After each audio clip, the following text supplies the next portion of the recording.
उत्तर प्रदेश में मानसून पूरी तरीके से सक्रिय हो गया है। मंगलवार को प्रदेश के कई हिस्सों में जोरदार बारिश दर्ज की गई, जबकि कुछ स्थानों पर बादल छाए रहे। झमाझम बारिश और चल रही ठंडी हवाओं के चलते प्रदेश वासियों को गर्मी और उमस से बड़ी राहत मिली है।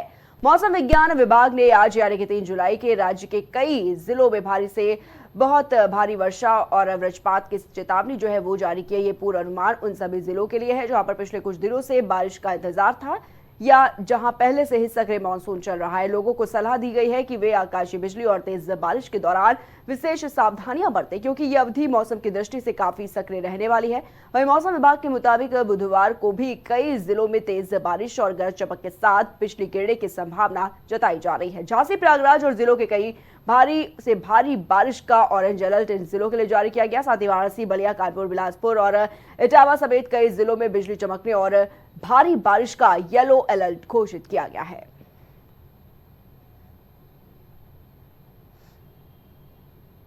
वहीं लखनऊ में 28 जून को 1.5 घंटे में लूट की 3 वारदात करने वाले लखीमपुर के सुभाष नगर निवासी ब्रजेश तिवारी को गोमती नगर पुलिस ने गिरफ्तार कर लिया है। उसके साथ ही लखीमपुर निवासी अनुभव शुक्ला और फिर राजा को रात 10 बजे ग्वारी चौराहे पर मुठभेड़ में पकड़ा गया। उस पर 1 लाख रुपए का इनाम था। पुलिस ने उसे अस्पताल पहुंचाया है। 1 जुलाई 2025 को रात्रि लगभग 10 बजे थाना गोमती नगर और पूर्वी जोन की क्राइम टीम द्वारा ग्वारी चौराहे के पास एक चेकिंग अभियान चलाया जा रहा था, जिसमें एक संदिग्ध व्यक्ति पुलिस को अपनी तरफ आते हुए देखा। जब पुलिस टीम द्वारा इसको रोक के इससे पूछताछ करने का प्रयास किया तो ये व्यक्ति दूसरी तरफ पैदल भागने लगा और इसके द्वारा पुलिस टीम पर फायर कर दिया गया। बचाव में पुलिस टीम द्वारा आत्मरक्षार्थ इसके ऊपर फायर किया गया, जिसमें इसके पैर पर गोली लगी। पुलिस टीम द्वारा जब इससे पूछताछ करी गई तो इसके द्वारा बताया गया कि इसका नाम अनुभव शुक्ला उर्फ राजा है, जो जनपद लखीमपुर खीरी का रहने वाला है। विस्तृत पूछताछ में इसने बताया गया कि बीते दिनों 28 जून 2025 को इसके और इसके एक साथी ब्रजेश तिवारी द्वारा थाना गोमती नगर, थाना कृष्णा नगर और थाना विकास नगर में 2 चेन स्नैचिंग और 1 बाली छीनने की घटना कारित करी गई थी, जिसमें ब्रजेश तिवारी को आज थाना गोमती नगर की पुलिस द्वारा गिरफ्तार करके हिरासत में लिया था और इसका नाम प्रकाश में आया था। इसकी क्रिमिनल हिस्ट्री का पता किया गया तो इस पर लगभग 30 के करीब मुकदमे थे, जिसके आधार पर इस पर उच्च अधिकारियों द्वारा 1 लाख रुपए का। वहीं बहराइच जनपद के थाना विशेषरगंज क्षेत्र सुजानडी में दिल दहला देने वाली घटना सामने आई, जहां पर सड़क किनारे खोदे गए गड्ढे में डूबने से 3 मासूम बच्चों की दर्दनाक मौत हो गई है। 2 सगे भाइयों की मौत से परिजनों का रो रो कर बुरा हाल है। वहीं सूचना पर पहुंची पुलिस ने शवों को पोस्टमार्टम के लिए भेज दिया है। साथ ही जांच पड़ताल में भी पुलिस जुटी हुई है।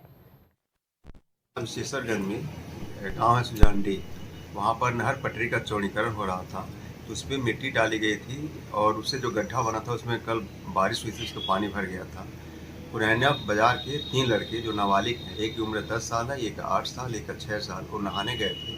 फिर वहाँ पर उनके डूबने की सूचना मिली। पुलिस मौके पर गई, उनको निकाल करके अस्पताल भिजवा गया, जहाँ डॉक्टरों ने उनकी मृत घोषित कर दिया। आज तहसील पयारपुर के अंतर्गत थाना विशेषरगंज में ग्राम सुजानडी में बड़ी दुखद घटना हुई है। इसमें 3 बच्चों की गहरे पानी डूबने से मृत्यु हुई। 3 जैनुल आबदी पुत्र दीन मोहम्मद उम्र 10 वर्ष, दस्तगीर पुत्र सलमान उम्र 9 वर्ष तथा मोहम्मद आलम पुत्र सलमान उम्र 7 वर्ष आज 1/7/25 को समय लगभग 11:30 बजे दिन में ग्राम में सभी नहर पट्टी के किनारे पानी में डूबकर उनकी मृत्यु हो गई।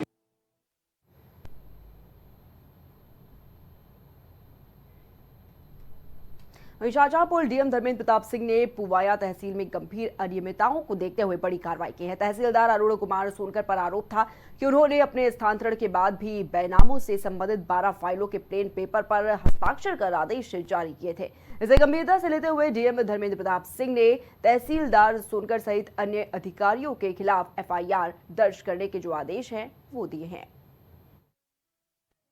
ये दिखाई दे रहा था कि तहसीलदार न्यायिक था वहां पे अरुण सोनकर, वो काफी दिनों से बैक डेट में फाइलें कर रहा था। इस प्रकार की शिकायतें आ रही थी। जब इसकी जांच करवाई गई तो 12 ऐसी फाइलें प्राप्त हुई जिनको वादकारी या अधिवक्ता लेकर के घूम रहे थे और तहसील में इस बात का प्रेशर क्रिएट कर रहे थे कि इस फाइल को आप ऑनलाइन सिस्टम में दर्ज कर लीजिए।